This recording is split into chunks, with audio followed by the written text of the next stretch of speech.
Ingatkah Anda ketika pertama kali Anda menyerahkan diri kepada Kristus? Bagaimana perasaan Anda pada waktu itu? Mungkin ada rasa bahagia, sukacita, semangat, dan gairah yang meluap-luap, ingin mempersembahkan semua yang Anda miliki untuk Tuhan, sebagai ucapan syukur atas kasih dan anugerah-Nya. Masihkah perasaan itu ada hingga saat ini? Atau apakah itu sudah memudar seiring dengan waktu?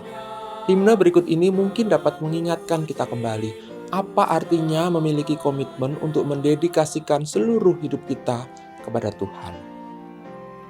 Francis Ridley Havergal lahir di Ashley, Worcestershire, Inggris pada tanggal 14 Desember 1836 sebagai anak termuda dari seorang pendeta gereja Anglikan. Walaupun kondisi kesehatannya sering kurang baik, namun ia memiliki kehidupan yang cukup aktif dan ia suka belajar.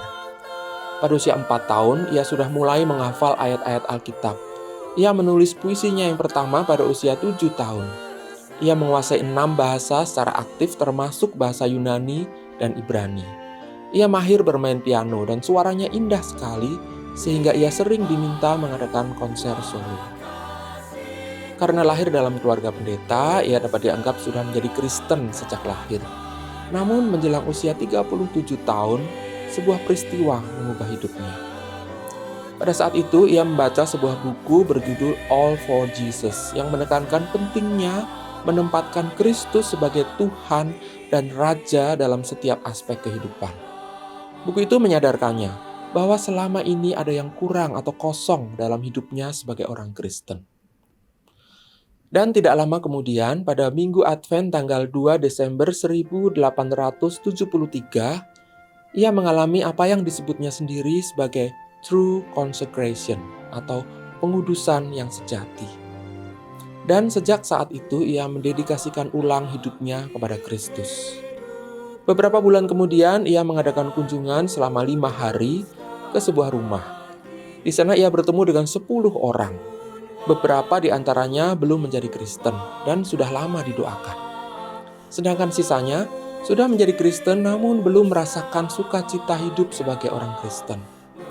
Dalam hatinya timbul dorongan kuat dari Roh Kudus untuk berdoa, Lord, give me all in this house. Tuhan, berikan kepada saya semua orang di rumah ini. Kemudian ia mulai bersaksi kepada mereka, dan Tuhan mengabulkan doanya.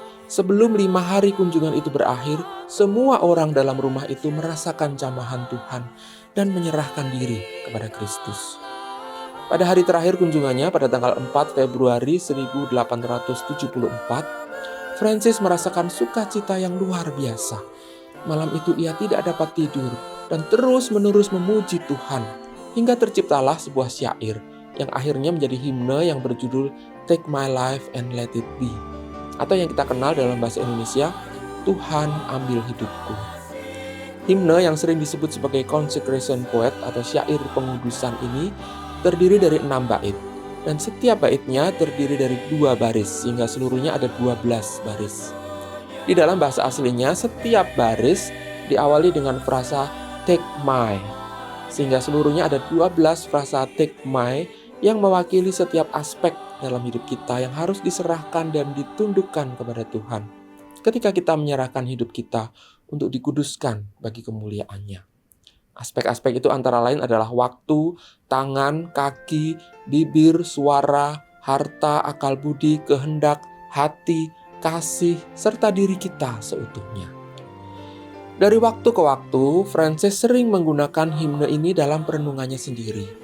Khususnya setiap tanggal 2 Desember ketika ia mengenang kembali komitmennya untuk menyerahkan seluruh hidupnya kepada Tuhan. Pada suatu kesempatan, ia merenungkan kembali bait ketiga yang berbunyi, Take my voice and let me sing, always only for my King. Take my lips and let them be swift and beautiful for thee. Yang oleh Yamuger diterjemahkan ke dalam bahasa Indonesia menjadi, buatlah suaraku hanya mengagungkanmu, dan sertakan lidahku jadi saksi Injilmu. Setelah merenungkannya, ia memutuskan untuk berhenti menyanyi pada acara-acara sekuler dan mempersembahkan suaranya dan permainan pianonya yang indah hanya untuk menyanyikan pujian kepada Tuhan. Jika himne ini dinyanyikan secara lengkap di gereja, akan indah sekali jika bait ketiga ini dinyanyikan secara a cappella, yaitu tanpa iringan musik sama sekali, sehingga hanya suara manusia yang menonjol, supaya umat dapat lebih menghayati maknanya. Pada kesempatan yang lain, ia merenungkan baris pertama dari bait keempat yang berbunyi, "Take my silver and my gold, not a mite would I withhold." Atau dalam versi terjemahan bahasa Indonesia berbunyi, "Harta kekayaanku jadi alat bagimu." Selama ini Frances sudah sering menyumbang untuk pelayanan misi.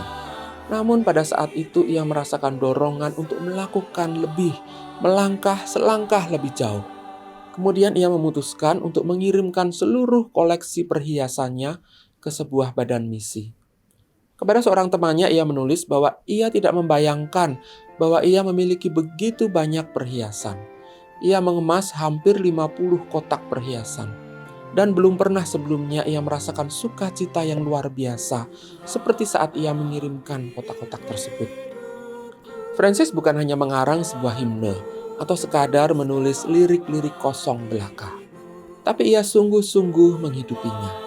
Himnenya adalah cerminan dari hidupnya. Dan sepanjang hidupnya ia benar-benar mempersembahkan dirinya sebagai kurban persembahan yang telah dikuduskan bagi kemuliaan Tuhan. Sayang usianya tidak panjang. Pada usia 42 tahun, Frances meninggal dunia karena peritonitis. Namun selama hidupnya dan juga setelah kematiannya, Frances telah menjadi inspirasi bagi banyak orang. Sedikit catatan mengenai melodi himne ini. Pada awalnya, himne ini dinyanyikan dengan sebuah tune yang bernama Patmos, yang digubah oleh ayahnya sendiri, William Henry Havergal. Dan Frances sendiri dalam sebuah suratnya kepada seorang editor mengatakan bahwa ia berharap himne ini dinyanyikan dengan tune ayahnya tersebut dan tidak dengan tune yang lain. Namun dalam perkembangannya kemudian, mungkin karena begitu populernya himne ini, banyak orang mulai memasangkan himne ini dengan tune-tune atau melodi-melodi yang lain. Bahkan dalam versi terjemahan bahasa Indonesia, himne ini muncul dalam setidaknya 5 versi melodi yang berbeda. 3 versi terdapat dalam buku Kidung Jemaat terbitan Yamuger, dan 2 versi lagi dalam buku Nyanyikanlah Kidung Baru terbitan Sinode GKI. Versi asli yang menggunakan tune Patmos gubahan William Henry Havergal terdapat dalam Kidung Jemaat 365A. Melodinya sederhana dan menimbulkan kesan tenang dan meditatif. Namun yang lebih dikenal dan lebih sering dinyanyikan adalah versi yang menggunakan tune Händel yang digubah oleh Henry Abraham Caesar Malan, seorang pendeta Protestan dari Swiss. Versi ini sedikit lebih cepat dan riang dengan ketukan 2/4, juga lebih melodius dan lebih panjang, sehingga frasa terakhir harus diulang 2 kali. Dan ini juga memberi kesempatan kepada umat untuk merenungkan sekali lagi kata-kata yang terdapat di dalamnya. Versi ini terdapat dalam Kidung Jemaat 365B. Dan versi inilah yang akan kita dengarkan dalam video ini. Versi lainnya adalah Kidung Jemaat 365C yang digubah oleh Justin Henry Knecht. Nyanyikanlah Kidung Baru 181A adalah versi yang menggunakan tune yang disebut Yarborough. Dalam melodi ini ditambahkan refrain yang berbunyi, "Lord, I give my life to thee, thine forevermore to be." Dan diterjemahkan menjadi "Kuserahkan hidupku agar jadi milikmu." Dan satu lagi versi yang menggunakan melodi yang digubah oleh Mozart dan terdapat dalam Nyanyikanlah Kidung Baru 181B. Versi mana yang lebih Anda sukai? Atau mungkin Anda menemukan versi melodi yang lain lagi? Atau bahkan mungkin tertarik untuk mengubahnya sendiri? Silakan kirim komentar pada video ini. Namun bagaimanapun cara kita menyanyikannya, pesan utama himne ini sangat jelas, yaitu jika kita rindu untuk dipakai oleh Tuhan, maka tidak ada satupun bagian dari hidup kita yang tidak layak dipersembahkan kepadanya. Karena ketika kita menyerahkannya kepada Tuhan, maka Ia akan menguduskan hidup kita untuk dipakai bagi kemuliaan-Nya.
Sahabat, mari dukung pelayanan dan pekabaran Injil melalui YKB dengan membagikan link acara ini kepada sebanyak mungkin orang.